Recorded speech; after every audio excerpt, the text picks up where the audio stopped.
ರಾಷ್ಟ್ರಧ್ವನಿ ನ್ಯೂಸ್ಗೆ ಸ್ವಾಗತ. ಚೇಳೂರು ತಾಲೂಕು ಕಾಂಗ್ರೆಸ್ ಮುಖಂಡರು ಸುರೇಂದರ್ ನಾರಾಯಣಸ್ವಾಮಿ, ಕೆಜಿ ವೆಂಕಟರಮಣಪ್ಪ, ಹಲವಾರು ಗಣ್ಯರು ಸೇರಿ ಡಿಕೆ ಶಿವಕುಮಾರ್ ನೂತನ ಸಿಎಂ ಆಗಿ ಪದಗ್ರಹಣ ಆದ ಶುಭ ಸಂದರ್ಭದಲ್ಲಿ ಹಲವಾರು ಜನ ಸೇರಿ ಸಿಹಿ ಹಂಚಲಾಯಿತು. ಅದೇ ರೀತಿ ಸಿದ್ದರಾಮಯ್ಯನವರು ಎಸ್ಎನ್ ಸುಬ್ಬಾರೆಡ್ಡಿ 3 ಬಾರಿ ಶಾಸಕರಾಗಿ ನಿಂತಿದ್ದ ಡಿಕೆ ಶಿವಕುಮಾರ್ ಮಂತ್ರಿಮಂಡಲದಲ್ಲಿ ಯಾವುದೇ ಸ್ಥಾನ ಕೊಡಲಿಲ್ಲ, ಯಾವುದೇ ಮಂತ್ರಿ ಪದವಿ ಕೊಟ್ಟಿಲ್ಲ. ಅದಕ್ಕೆ ಚೇಳೂರು ಕ್ಷೇತ್ರ ಜನರು ಮುಂದಿನ ದಿನಗಳಲ್ಲಿ ಬಾಗೇಪಲ್ಲಿ ಶಾಸಕರಿಗೆ ಮಂತ್ರಿ ಪದವಿ ಕೊಡುತ್ತಾರೆ ಎಂದು ನೂರಾರು ಜನ ಸೇರಿ ಸಂಭ್ರಮಿಸಿದ್ರು. Nagaraja N, Chelur reporter. ಕ್ಷಣ ಕ್ಷಣ ಸುದ್ದಿಗಾಗಿ ವೀಕ್ಷಿಸಿ ರಾಷ್ಟ್ರಧ್ವನಿ ನ್ಯೂಸ್ ಕನ್ನಡ. ಊಟದ ವ್ಯವಸ್ಥೆಯನ್ನು ಮಾಡಿದ್ದಾರೆ.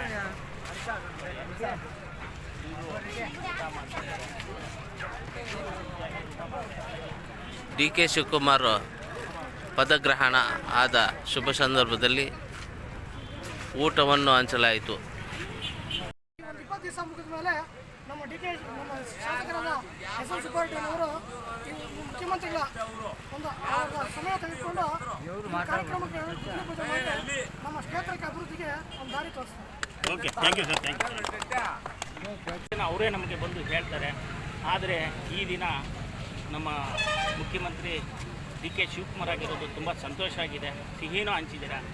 ಅದೇ ರೀತಿ ಇವತ್ತು ಈ ನಾಡಿನ ಈ ಗಡಿ ಪ್ರದೇಶದ ನಮ್ಮ ಚೇಳೂರು, ಗುಡಿಬಂಡೆ, ಬಾಗೇಪಲ್ಲಿ ಕ್ಷೇತ್ರದ ಒಡೆಯನಾದ ನಮ್ಮ ಎಸ್ಎನ್ ಸುಬ್ಬಾರೆಡ್ಡಿ ಅವರಿಗೆ ಸಿಗಲಿಲ್ಲ ಈ ಸರಿ ಕೂಡ.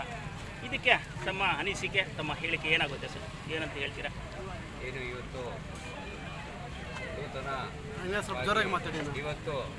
ಡಿ ಕೆ ಶಿವಕುಮಾರ್ ಅವರು ಪ್ರಮಾಣ ಸ್ವೀಕಾರ ಮಾಡ್ತಾ ಇದ್ದಾರೆ. ಅವ್ರಿಗೂ ಚೇಳೂರು ತಾಲೂಕಿನ ಕಾಂಗ್ರೆಸ್ ಮುಖಂಡರಿಗೂ ಎಲ್ಲರಿಗೂ ಸೇರಿ ನಮ್ಮ ತಾಲೂಕು ಪರವಾಗಿ, ಕಾಂಗ್ರೆಸ್ಸು ಪರವಾಗಿ ಎಲ್ಲ ಪೂರ್ವ ಸ್ವಾಗತವನ್ನು ಬಯಸ್ತಾರೆ. ಯಾಕಂದರೆ ಅವರು ಕೂಡ 1985ರಿಂದ ಅನೇಕ ಹೋರಾಟಗಳನ್ನು ಮಾಡಿಕೊಂಡು ಕಾಂಗ್ರೆಸ್ ಪಕ್ಷನ ಈ ಕರ್ನಾಟಕದಲ್ಲಿ ಕಟ್ಕೊಂಡು ಬಂದಿದ್ದಾರೆ. ಏನು ಅವರು ಆಶಾವಾಶ ಏನು ಹೇಳಿದ್ರು ಅವರು ಡಿ ಕೆ ಶಿವಕುಮಾರ್ ಅವರು ಕಾಂಗ್ರೆಸ್ ಪಕ್ಷಗಳನ್ನು ಬೆಳೆಸೋದಕ್ಕೆ ಹಲವಾರು ಕಷ್ಟಗಳನ್ನು ಅನುಭವಿಸಿದ್ದಾರೆ ಅವರು ಕೂಡ.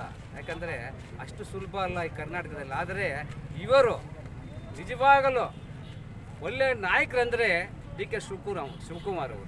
ಯಾಕಂದರೆ ಅವರು ಏನಾದರೂ ಹೇಳಿದ್ರೆ ಆ ಮಾತು ಪ್ರಕಾರ ನಡಿಕೊಂಡು ಬರ್ತಕ್ಕಂಥ ನಾಯಕರು ನಮಗೆ. ಯಾಕಂದರೆ ನಮಗೆ ಈ ಭಾಗದಲ್ಲಿ 3 ಬಾರಿ ಗೆದ್ದಿದ್ದಾರೆ. ನಾವು ಒತ್ತಾಯ ಮಾಡ್ತಾ ಇದ್ದಾರೆ, ದಯವಿಟ್ಟು ನಮಗೆ ಕೊಳ್ಳೆ ಕೊಡಬೇಕು, ಎಸ್ಎನ್ ಸುಬ್ಬಾರೆಡ್ಡಿ ಅವರಿಗೆ ಅಂತಂದರೆ ಕೊಳ್ಳೆ ಕೊಡಬೇಕಂತ ನನ್ನ ಒಂದು ಡಿಮ್ಯಾಂಡು. 2 ಮಾತನ್ನು ಮಾತಾಡಿ ನನ್ನ ಮಾತನ್ನು ಮುಕ್ತಾಯ ಮಾಡ್ತೀನಿ. ಇನ್ನೊಂದಂದರೆ ಏನಂದರೆ, ಸಿದ್ದರಾಮಯ್ಯರವರು ಇದೇ ಒಂದು ಮಾಸ್ ಮ್ಯಾರೇಜಸ್ ಮಾಡುವಾಗ ವೇದಿಕೆ ಮೇಲೆ ಬಂದಿದ್ದರು. ಅವರು ಚೀಫ್ ಗೆಸ್ಟಾಗಿ ಆಗಿದ್ದರು. ತುಂಬ ಸಂತೋಷ. ಮತದಾರರೇ, ನೀವು ನಿಮ್ಮ ಒಂದು ಶಾಸಕರನ್ನ ಮಾಡಿ ಸುಬ್ಬಾರೆಡ್ಡಿ ಕಳಿಸಿ ವಿಧಾನಸೌಧಗೆ ನಾನು ಮಂತ್ರಿ ಮಾಡ್ತೀನಿ ಅಂತ ಒಂದು ಮಾತು ಕೊಟ್ಟರು. ಆದರೆ ನಮ್ಮ ಸಿದ್ದರಾಮಯ್ಯ ಎಲ್ಲೂ ಮಾತು ತಪ್ಪಿದ ಸಿದ್ದರಾಮಯ್ಯ ಅಂತ ಬಂದಿಲ್ಲ. ಆದರೆ ಈ ಒಂದು ಕ್ಷೇತ್ರದಲ್ಲಿ ಅವರು ಈ ರೀತಿ ಕೆಟ್ಟ ಹೆಸರು ತಗೊಳ್ಳುವಂಥ ಪ್ರಮೇಯ ಇದೆ. ಮಾತು ತಪ್ಪಿದ ಸಿದ್ದರಾಮಯ್ಯ ಅಂತ ಜನಸಾಮಾನ್ಯರು, ಮತದಾರರು ಹೇಳ್ಕೊತಾ ಇದ್ದಾರೆ. ಇದರ ಬಗ್ಗೆ ಯಾವ ರೀತಿ ಪ್ರತಿಕ್ರಿಯೆ ಕೊಡ್ತೀರಾ ನೀವು? ಇಲ್ಲ, ಅಲ್ಲಿ ಕ್ಯಾಬಿನೆಟ್ನಲ್ಲಿ ಸ್ವಲ್ಪ ಎಡವಟ್ ಆಗಿದೆ. ಆದ್ದರಿಂದ ಅವರು ಏನು 2 ವರ್ಷ ಅಂತ ಹೇಳಿದ್ರಲ್ಲ, ಆ ಅವಧಿ ಇವರು ಒಳ್ಳೆ ಕೊಡಬಾರ್ದಂತ ಇದ್ರಲ್ಲ.